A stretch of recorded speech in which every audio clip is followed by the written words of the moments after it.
Welcome to the Spirit of Independence. On today's show we look at the Sheffield Doc Fest, a world-renowned international documentary festival that's grown in stature over the years. Today we're going to be documenting the truth.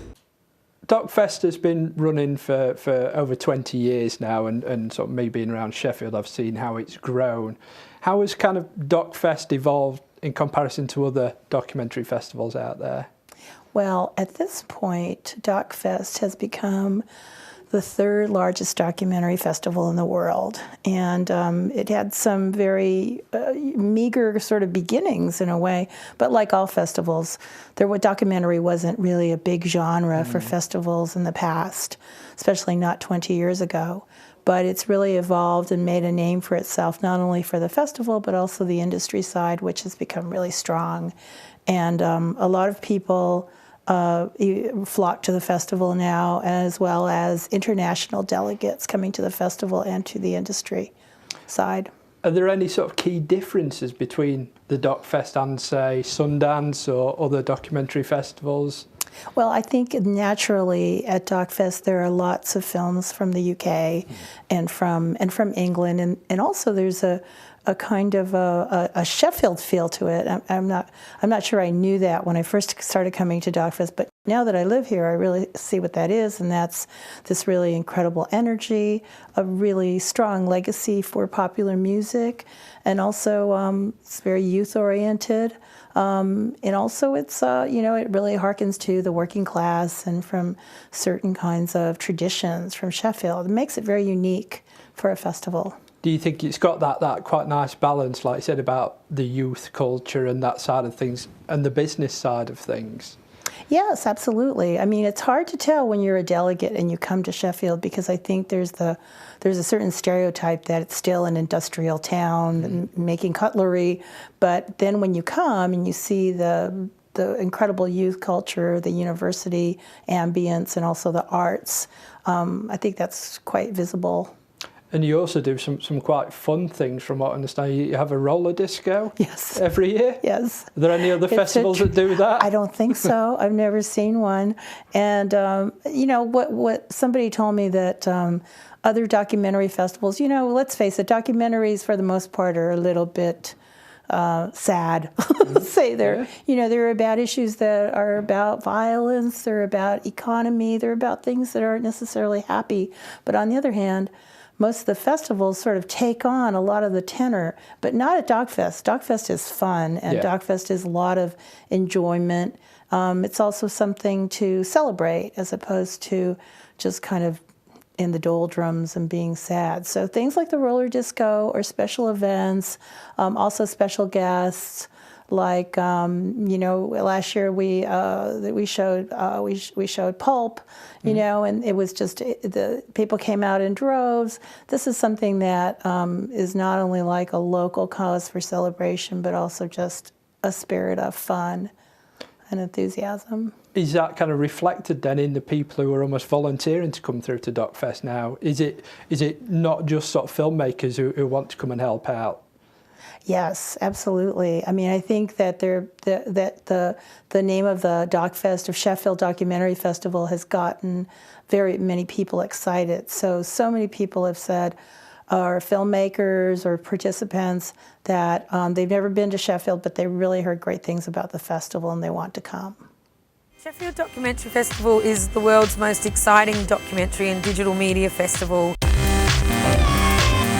One of the ways that we realised that we can excite more public into the festival is to take films out onto the streets. So we do a lot of outdoor screens, they're all free, and it means that people can stumble across the festival, see something amazing, and then think, wow, this festival is accessible and I want to come and see some films.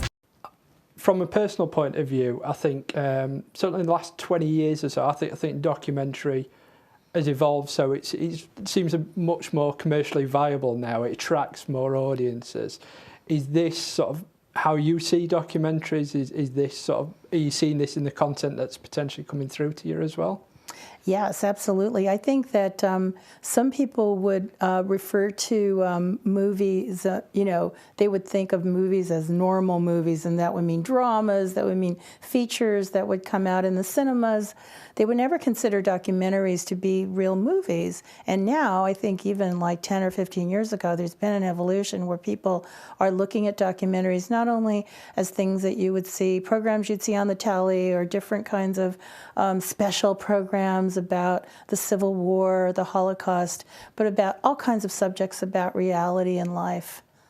Yeah, and I think for me, one of the key films I remember seeing was Errol Morris's The Thin Blue Line, and I think that's really seemed to kind of change the landscape, where documentary almost started invoking a narrative in it and telling the story. Do you think that's potentially what's attracting people? Yes, because I think that people are attracted to story. There's storytelling in all kinds of aspects of life, but you didn't really identify it with documentary, but something like The Thin Blue Line, which is really almost like a murder mystery, and you have to follow this arc of the thread, and it makes you want to stay in the cinema, and you're riveted by that story. You want to know what the conclusion is. That's definitely a big part of the strong documentaries today. What do you think sort of documentaries, and I guess not only today but in the past as well, what do you think they offer audiences? What's the appeal? What's the benefit from watching them? Well, I think like all cinema, it's about movement and emotion, and usually we think of that in terms of narrative cinema. But I think in documentary you can really see those two impulses, where you're visibly moved emotionally, as well as seeing a chronicle of the world and of life and of real people.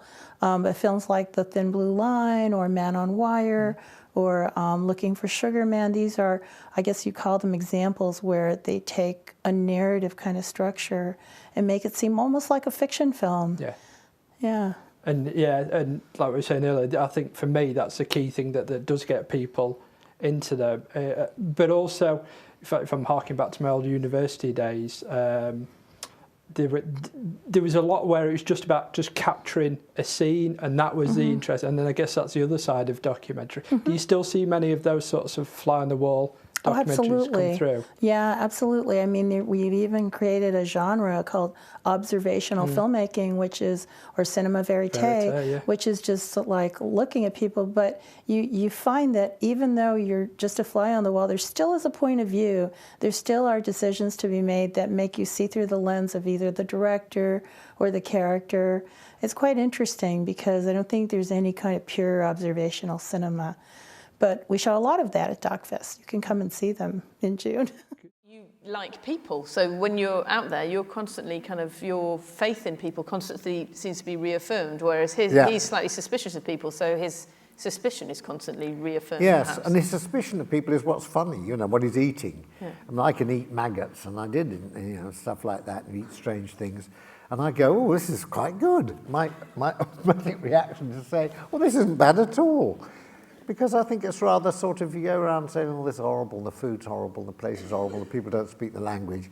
You're rather missing out. But on the other hand, he gets away with it because he does it extremely funnily. It made me laugh a lot. One of the key elements to running a festival, I guess, will be programming the festival. First off, if you just sort of take us through the submission process, how do people get films into DocFest? We have an open submission process, so it's basically you enter and you enter into the festival. And there was a deadline, although we've kind of extended the deadline till today, which is the 20th of March or the 19th. So the submissions are closed, but it is an open process. And in the end, this year we've received over 2,000 submissions, so it's quite a lot. The scope of the festival, if you want to see what the odds are that we'll probably program about 100 features and maybe 50 shorts and mid-length films.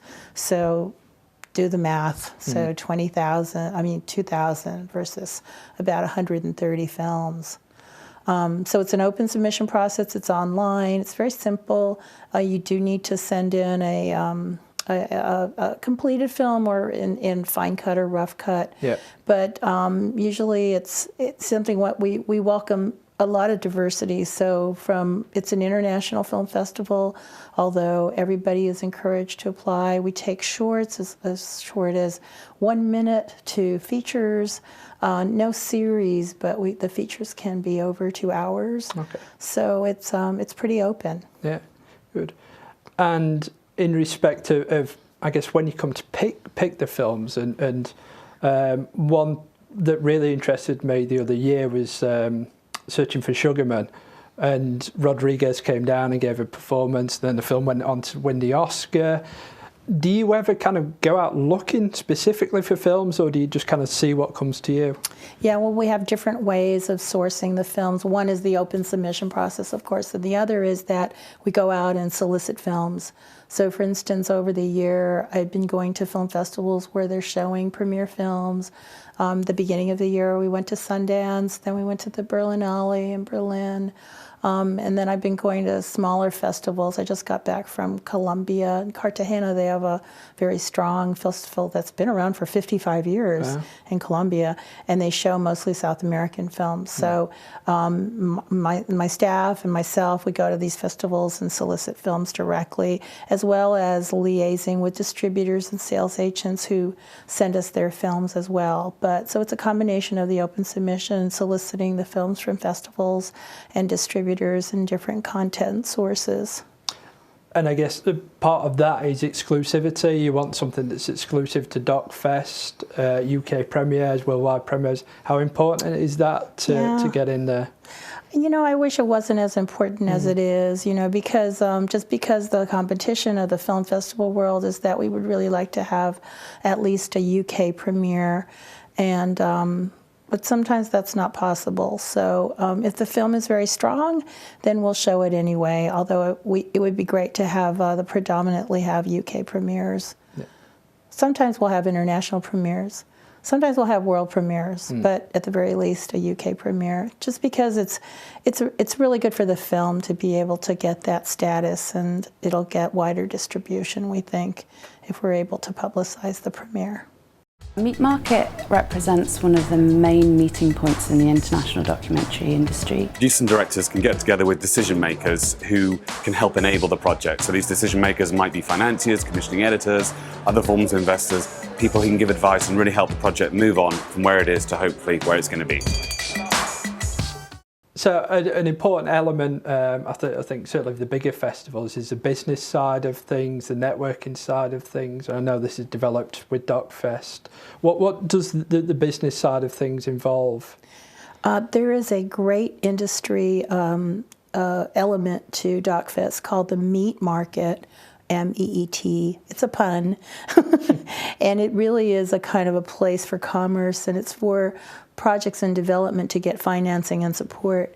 And there are probably about over 60 projects that are presented to over 150 decision makers who might be financiers or broadcasters or people who have money who are able to support the film at a development stage or even at a production stage. So this meat market has been in existence for quite a while, but it's grown to be one of the premier places for documentary makers to get financing.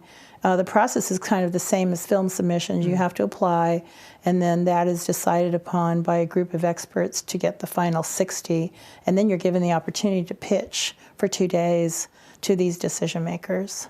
And I think that's one of the things that I love about that idea, in that it's not just a festival about showing existing work, it's about getting the talent who are coming through and helping them up. Is it important that you sort of carry on that side of things? Oh, absolutely. And what we want to do is be able to nurture the projects from the meat market to be able to show them eventually in the festival. One of the projects we're going to premiere at the festival, called the Black Panthers Vanguard of a Revolution, was actually pitched last year and got some really good traction in financing last year, and now it's able to premiere at DocFest this year. Is that almost, you would like to expand into that side of things then, almost not quite producing these films, but almost, right, we're the ones who brought you through Is that another area that you would want to expand a bit further into? Yeah, I think so, because I think that gives attention to DocFest as an industry powerhouse, be able to nurture these films and filmmakers and facilitate them getting into production. And also it just brings in new filmmakers who we may have not heard of before. Yeah. Do you get people coming from all over the world then to the meat market? Oh yeah, it's international. I think it represents something like 45 countries, the meat market. Crossover Labs and Sheffield Doc Fest have been in partnership for a long time. One of the things that Crossover does every year is it hosts an annual interactive summit. The Crossover Summit's now become a fantastic sort of kick-off for the festival, a full day of the world's best speakers. And it's also a way of getting together all of the people that we connect with all over the world to have a kind of a broader discussion about the future of media and what storytelling is going to be like in 10 years' time. So DocFest's been running 20 plus years now. It's established top 3 in the world as far as documentary film festivals. Where would you want to kind of expand it? Where would you want to take the DocFest? Well, now DocFest has so many different elements. The festival, which is really strong, the meat market, also the live performance components that we have. We have different venues. The Cave which is one. We have a town hall screening. We have outdoor venues. It would be great to be able to highlight the part of the festival we call sessions, which is actually the conference element, which is in-person panels by experts and different people talking about the industry, but also just polemics and different kinds of discourse about documentary in general. And so we're looking at having about 60 sessions, which will be part of this conference element this year. Oh, good. So it's almost looking to concentrate on the educational side of things as well. Is that a key thing? And I guess that goes hand in hand with what we were talking about earlier about giving back to people and to bringing through young filmmakers. What are the sort of people that you get into to teach and talk about in these classes? Oh, they're everyone. It's great though, because I think it is for a general audience as well as for the delegates who come to the festival.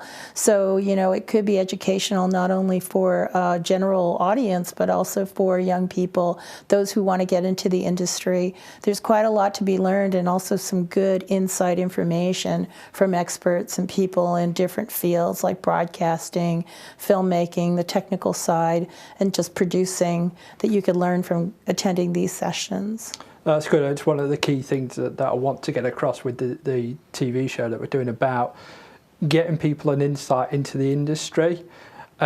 If I was a young filmmaker looking to come through into documentary, is there any sort of advice that you could offer at all? Yeah, absolutely. I mean, one of the things that is easy to do is you can come to volunteer at DocFest. That's a great learning opportunity to be able to learn the ropes firsthand.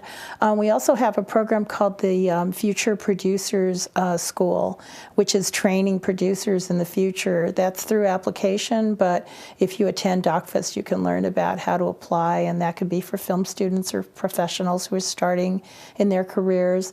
And then there's just like osmosis, by being around this industry, either volunteering or being a delegate or audience goer, you'll be able to absorb and meet lots of people. It's a very friendly, user-friendly, and very friendly festival.